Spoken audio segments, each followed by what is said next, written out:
Kita percaya bahwa kita semua di sini benar-benar bersukacita. Kita semua di sini benar-benar bersyukur karena kita akan sama-sama merayakan setiap kebaikan Tuhan. Ya, jadi entah kenapa ya rasanya ada satu api yang membakar. Ada satu spirit yang membakar pada pagi hari ini. Karena tadi saya merasakan bahwa Tuhan Yesus ini atmosfernya adalah atmosfer-Mu Tuhan.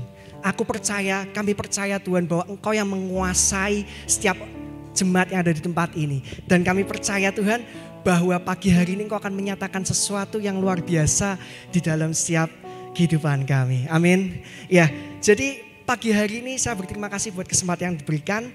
Saya akan membawakan sharing firman Tuhan ya. Judulnya mungkin agak ngeri ya, tapi ini enggak semenakutkan yang dibayangkan ya.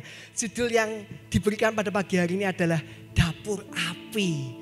Ya, ini bukan dapurnya Master Chef ya, tapi ini dapur api. Nah, kita akan belajar bersama-sama dari kesetiaan yang kalau kita tahu, kalau kita baca di kitab Daniel, ada 3 orang yang setianya luar biasa, yaitu Sadrak, Mesak, dan Abednego. Jadi ketika saya mempersiapkan firman ini, rasanya tuh ada dorongan yang kuat.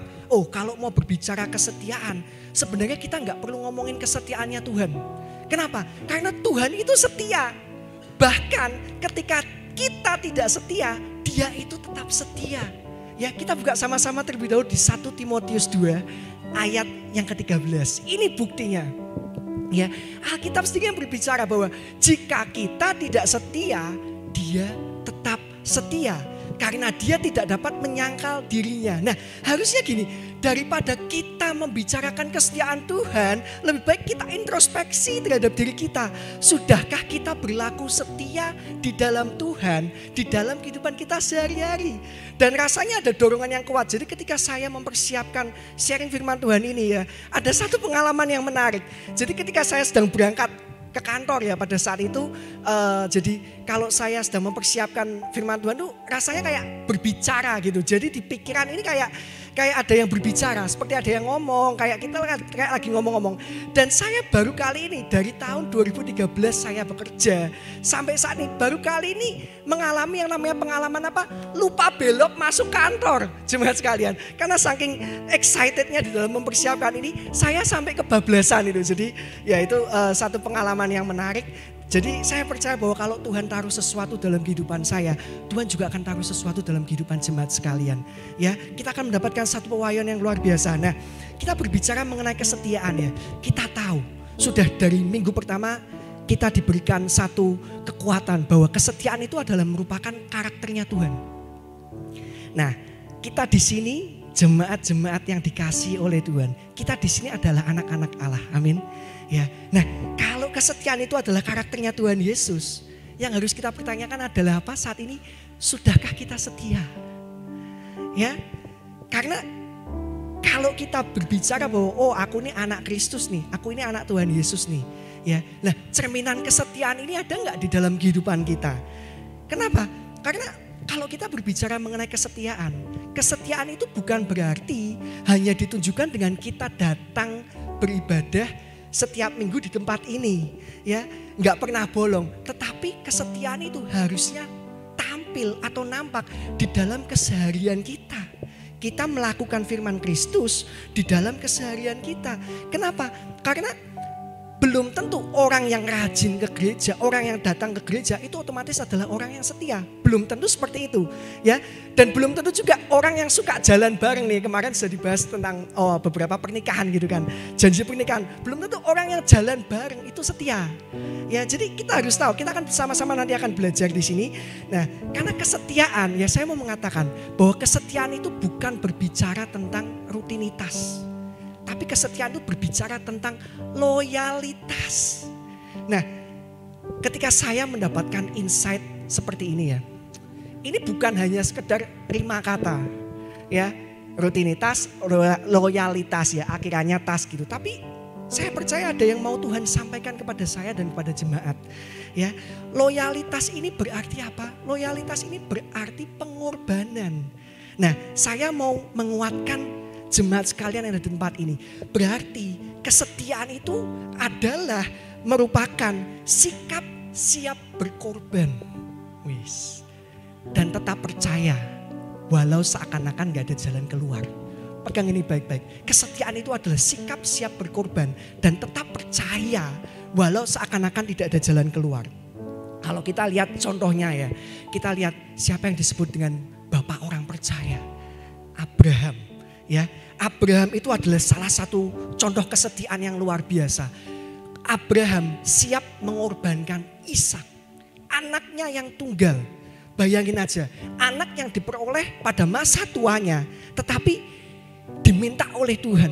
Dan Abraham siap untuk mengorbankan Ishak. Ya, terbukti kalau kita baca Kejadian, pagi-pagi Abraham bangun dan mempersiapkan semuanya. Ini bukti bahwa Abraham itu adalah orang yang siap.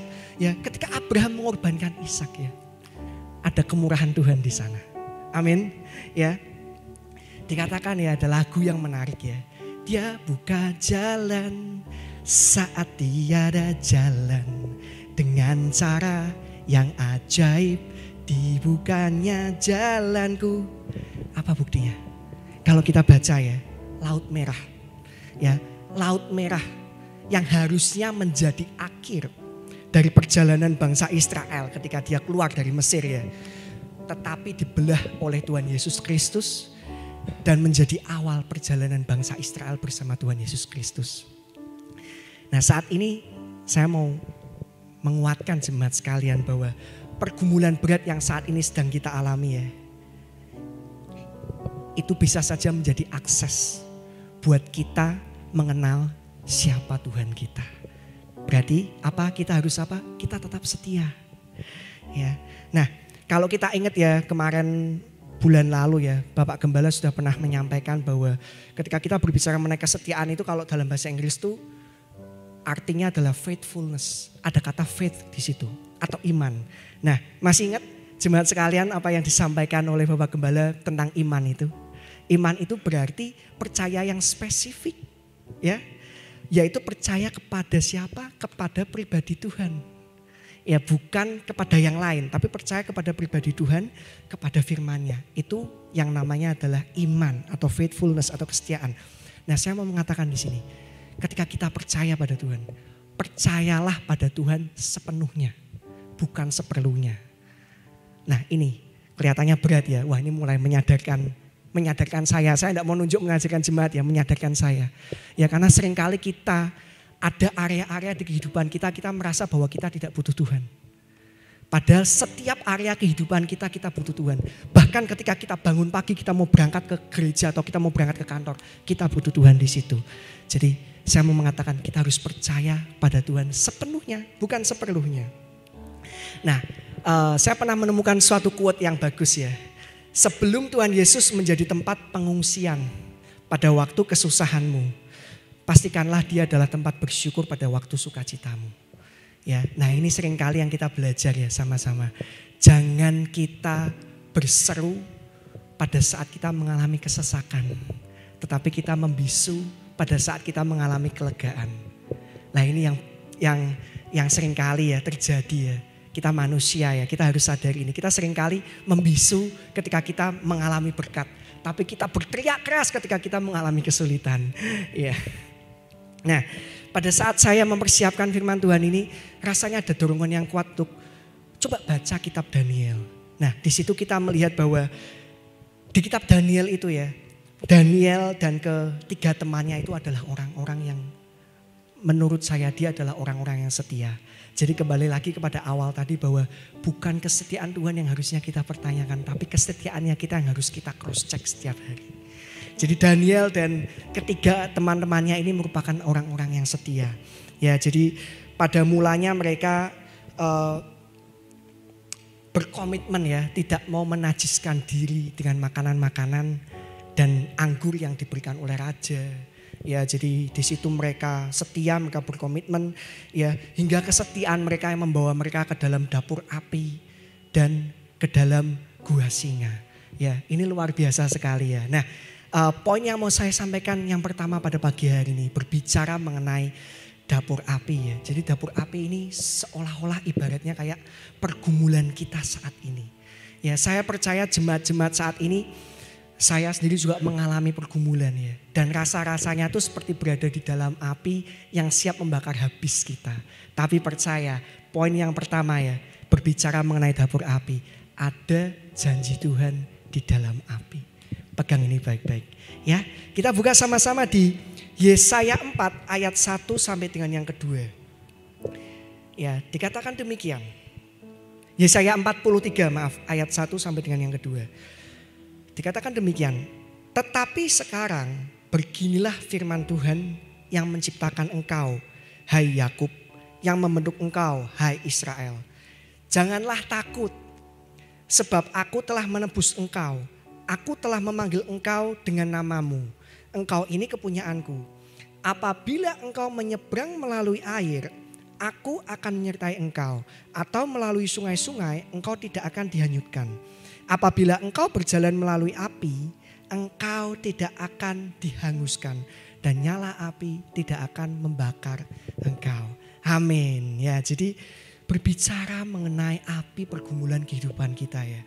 Tuhan Yesus tidak menjanjikan bahwa api tidak akan terjadi. Tetapi dia menjanjikan, sekalipun kita harus mengalami api, ya, kita tidak akan terbakar sampai hangus. Ya, bahkan penyertaan Tuhan itu nyata dalam kehidupan kita. Ya, kemudian kita buka lagi di Daniel 3. Di Daniel 3 ayat yang ke-16 sampai dengan yang ke-18. Ya, dikatakan demikian. Lalu Sadrak, Mesak dan Abednego menjawab Raja Nebukadnezar. Ini menurut saya jawaban yang luar biasa sekali. Kenapa? Karena ini bukti bahwa mereka ini adalah orang-orang yang setia. Mereka ini adalah orang-orang yang siap berkorban. Walau seakan-akan tidak ada jalan keluar. Ya, tidak ada gunanya kami memberi jawab kepada Tuanku dalam hal ini. Menjawab dengan tidak memberi jawaban. Jika Allah kami yang kami puja sanggup melepaskan kami, maka ia akan melepaskan kami dari perapian yang menyala-nyala itu. Dan dari dalam tanganmu ya Raja. Tetapi seandainya tidak, hendaklah Tuanku mengetahui ya Raja, bahwa kami tidak akan memuja dewa Tuanku. Dan tidak akan menyembah patung emas yang Tuanku dirikan itu. Ya, bisa enggak kita berdoa seperti ini ya? Tuhan, sekalipun aku mungkin belum sembuh ya, tapi aku tetap percaya sama Engkau. Meskipun kesembuhan tidak Engkau berikan Tuhan, tapi aku mau tetap bersyukur padamu. Meskipun terobosan ini nampaknya belum ada Tuhan, tapi aku percaya Tuhan, Engkau akan bukakan aku jalan-jalan-Mu yang luar biasa.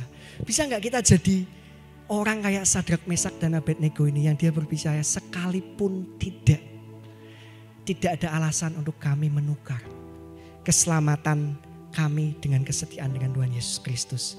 Ya, ketiga orang ini berpegang teguh kepada kesetiaannya. Meskipun api ya sudah ada di depan mata, tetapi mereka tahu bahwa enggak ada alasan. Tidak ada alasan untuk menukar keselamatan dari dapur api dengan kesetiaan terhadap Tuhan. Nah, bagaimana dengan kita saat ini? Apa yang menjadi api kehidupan kita saat ini? Apa yang seakan-akan sedang membakar kita saat ini? Pergumulan apa yang seakan-akan berat, yang seolah-olah tidak ada jalan keluar? Ya, mungkin finance kita lagi terbakar, atau mungkin hubungan keluarga kita sedang berada di dalam satu permasalahan yang hebat, di mana seperti seolah-olah rumah tangga ini seperti seakan-akan kebakar. Ya. Mau enggak kita tetap percaya sama Tuhan? Kita berserah pada Tuhan. Bahwa meskipun api itu harus terjadi, kita tidak akan terbakar hangus. Karena Tuhan menyertai kita. Amin. Nah, apakah kita adalah orang-orang yang dengan mudahnya menukar kesetiaan kita kepada Tuhan dengan keselamatan yang sesaat? Ada orang yang bilang aku percaya sama Tuhan. Tapi ketika mengalami kesulitan finansial, apa yang dia lakukan? Lari. Cari dukun atau main togel, misalnya seperti itu. Ya, atau mungkin ada orang yang percaya sama Tuhan, tapi ketika dia mengalami sakit, dia cari orang pintar. Cari orang pintar, cari orang yang bisa menyembuhkan dia dengan cepat. Nah, apakah kita orang yang seperti ini? Kita rela menukar keselamatan dari dapur api dengan kesetiaan kita sama Tuhan? Kita introspeksi diri kita masing-masing. Nah, ketika kita berbicara mengenai janji Tuhan ya, ada janji Tuhan di dalam api. Ketika kita berbicara mengenai janji Tuhan, ya, Tuhan tidak berjanji bahwa kehidupan kita ini akan mudah di dalam mengikut Dia. Meskipun demikian, Dia berjanji bahwa penyertaannya, perlindungannya, kemurahannya selalu ada bagi kita sepanjang waktu. Mazmur 46 ayat yang pertama.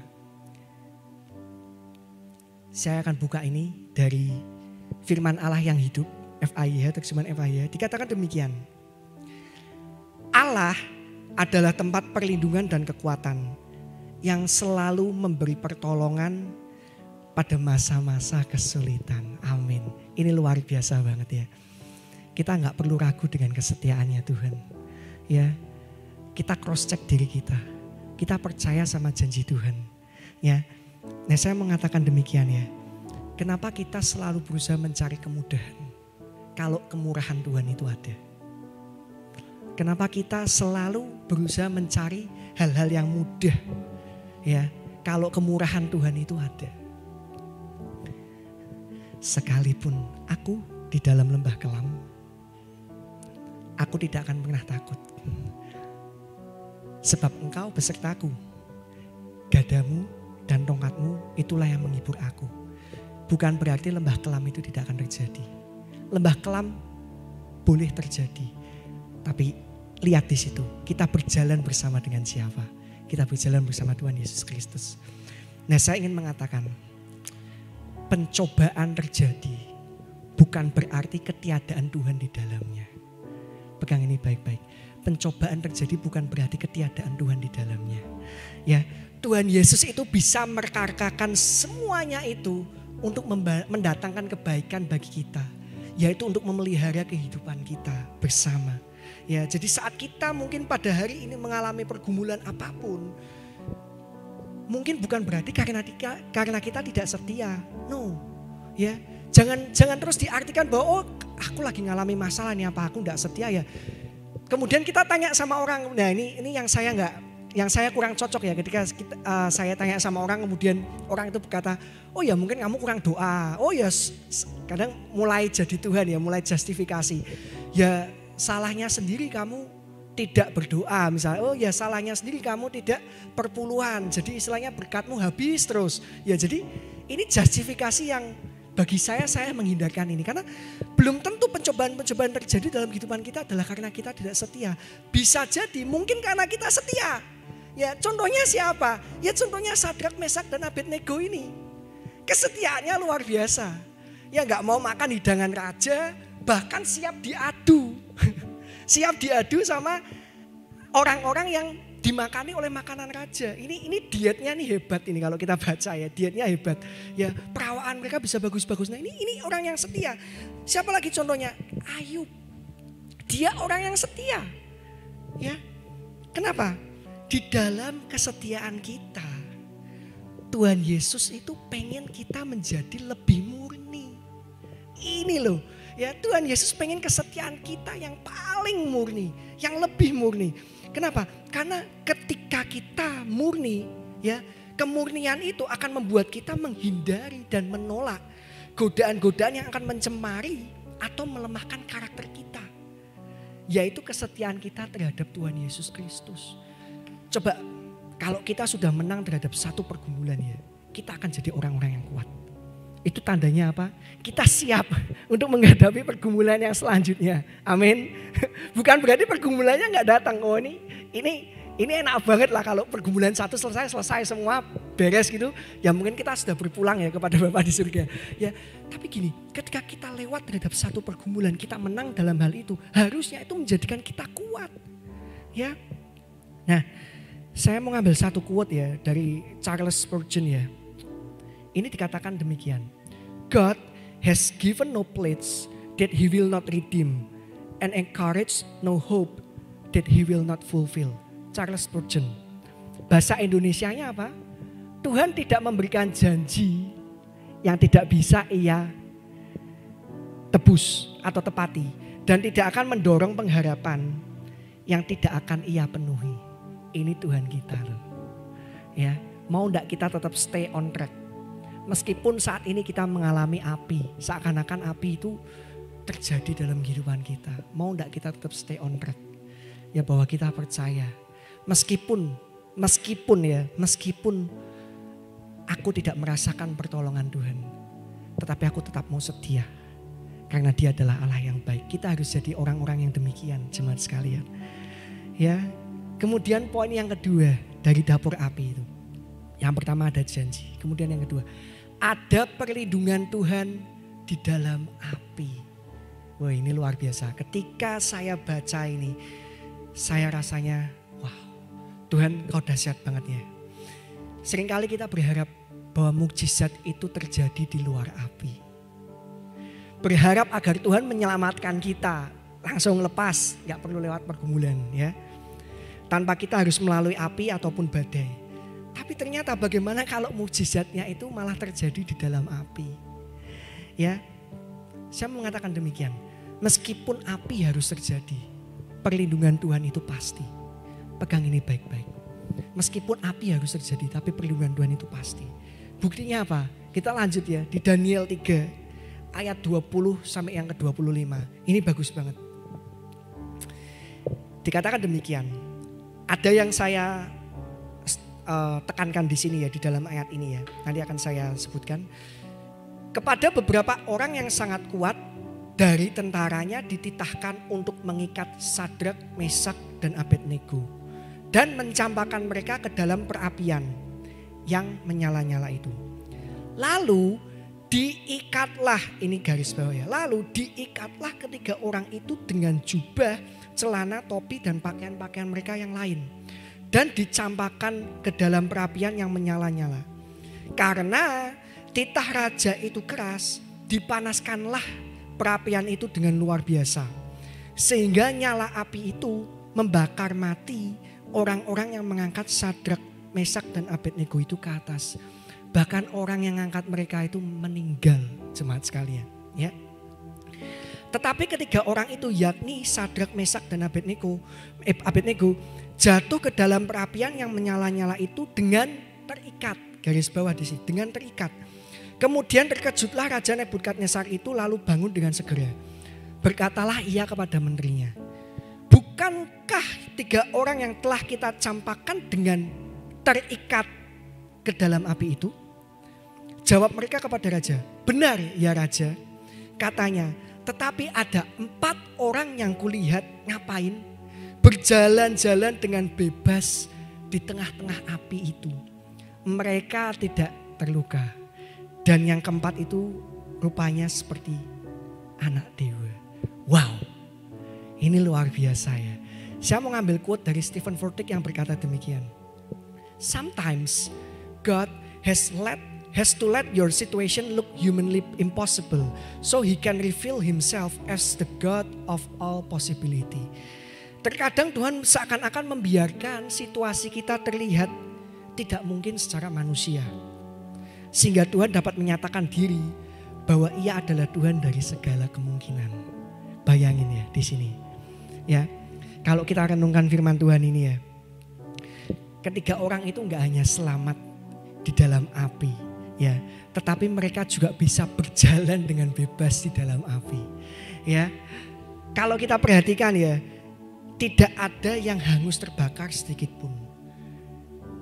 Dari mereka hanya ikatan mereka saja yang terlepas. Nah, saya mengatakan demikian. Meski kita berada di dalam api sekalipun, apa yang membelenggu kita bisa dilepaskan oleh kuasa Tuhan sehingga kita bisa berjalan bebas di dalamnya. Bisa jadi nih, pergumulan, permasalahan atau api yang saat ini kita rasakan itu minggu lalu ya sudah disampaikan oleh Ko Abed ya, merupakan hasil dari konsekuensi. Ya kan? Ya, maksudnya gimana? Kita mungkin mengalami api saat ini itu adalah untuk mematahkan, melepaskan ikatan kita, melepaskan belenggu kita. Misalnya apa? Kita mungkin orang yang suka menggampangkan dalam sisi keuangan misalnya. Apa digesek, kartu kredit digesek, apa digesek. Kemudian lupa, kita nggak tahu bahwa ternyata lebih besar pasak daripada tiangnya. Ya kan? Sehingga akhirnya kita harus terlilit di dalam satu permasalahan keuangan. Ya. Nah, kita percaya bahwa kalau kita berdoa sama Tuhan, oh jangan-jangan api yang aku alami saat ini adalah untuk melepaskan belenggu ikatanku. Kita tanya sama Tuhan, apa yang mengikat aku saat ini, yang mungkin aku nggak sadar, yang aku harus lepaskan ini. Ya.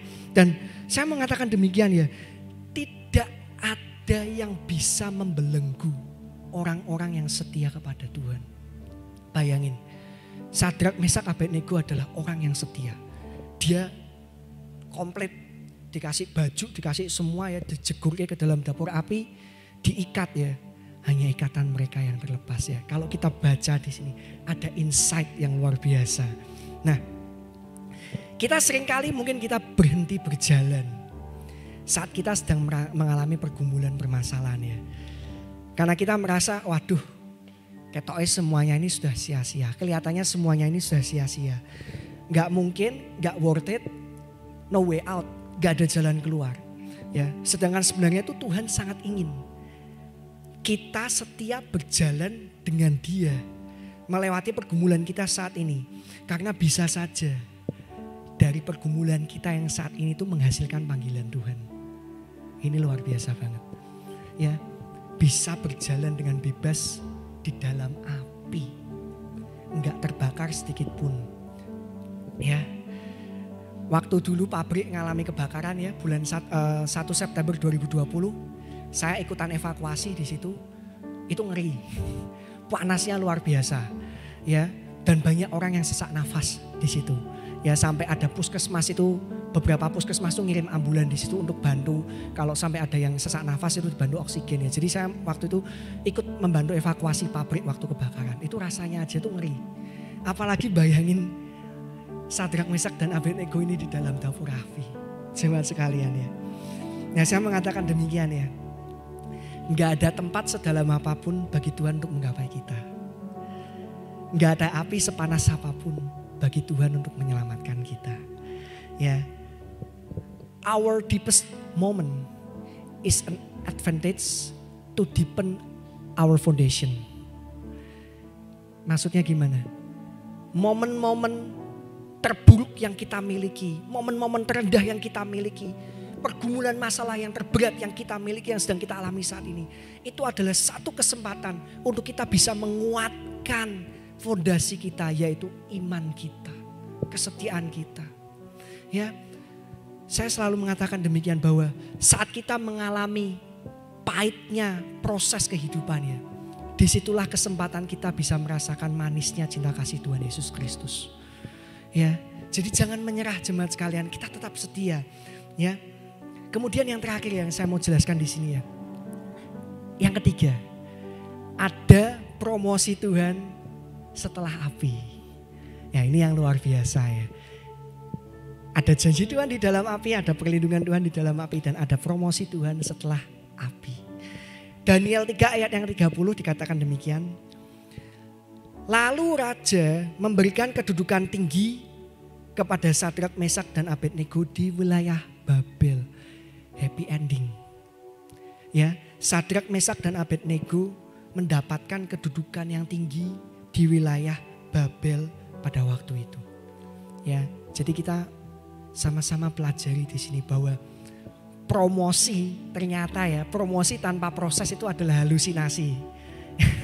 Ya, nggak ada promosi yang terjadi tanpa kita melalui proses ya. Tidak ada promosi yang datang tanpa kita mengalami proses terlebih dahulu. Ya, saya mau mengatakan demikian.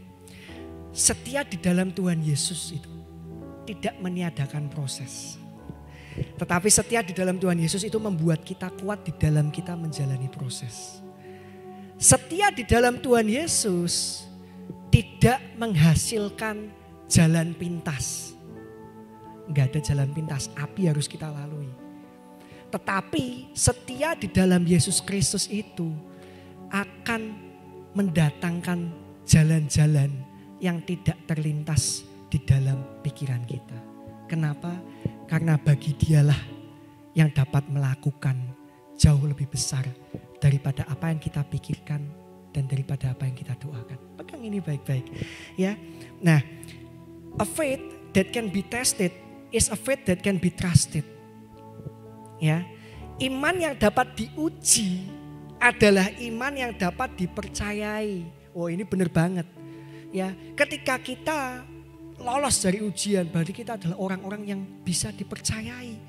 Ya, kita orang-orang yang siap terhadap apa? Siap terhadap jawaban doa kita dari Tuhan Yesus. Siap terhadap penggenapan janji Tuhan di dalam kehidupan kita. Ya, iman yang dapat diuji adalah iman yang dapat dipercayai. Ya, 1 Petrus 1 ayat yang ke-7, ini ayat yang terakhir ya, dikatakan demikian, firman Allah yang hidup berkata demikian, cobaan itu membuktikan apakah iman saudara sungguh-sungguh kuat dan murni. Iman saudara sedang diuji sebagaimana api menguji emas dan memurnikannya. Bagi Allah, iman saudara jauh lebih berharga daripada emas. Jadi jikalau sesudah mengalami cobaan-cobaan yang hebat, iman saudara tetap kuat, maka pada hari Dia datang lagi, saudara akan mendapat banyak pujian, kemuliaan, serta kehormatan. Amin. Ini luar biasa. Ya, iman yang dapat diuji adalah iman yang dapat dipercayai. Ya, 3 hal yang tadi kita pelajari sama-sama, ada janji Tuhan di dalam api, ada perlindungan Tuhan di dalam api, dan ada promosi Tuhan setelah dari api. Ya, karena di dalam kesetiaan kita ini tidak akan pernah ada yang namanya kesia-siaan. Ya, kita lihat kehidupan kita masa lalu, kemudian kita lihat kehidupan kita saat ini. Ya, saya percaya bahwa kehidupan kita saat ini, kehidupan kita hari ini, kita adalah orang yang diberkati. Itu kenapa? Karena kita adalah orang-orang yang setia kepada Tuhan. Ya, bukan karena pekerjaan-pekerjaan kita ya, namun karena kita selalu meletakkan pengharapan kita pada Tuhan Yesus Kristus. Pandemi ini seakan-akan menjadi dapur api bagi kita semua. Tapi kita bersyukur pada hari ini kita masih bisa hidup. Beberapa dari kita ada yang survive. Ya, itu semua karena kemurahan Tuhan. Memang berat kita harus merelakan orang-orang terdekat kita. Ya, tapi kita percaya bahwa kita sendiri pun juga punya tujuan. Ya, jadi pagi hari ini saya mau encourage, saya mau mendorong jemaat sekalian. Tetap setia di dalam setiap pergumulan kita. Karena kita tahu pergumulan kita itu adalah untuk kemuliaan Tuhan. Amin.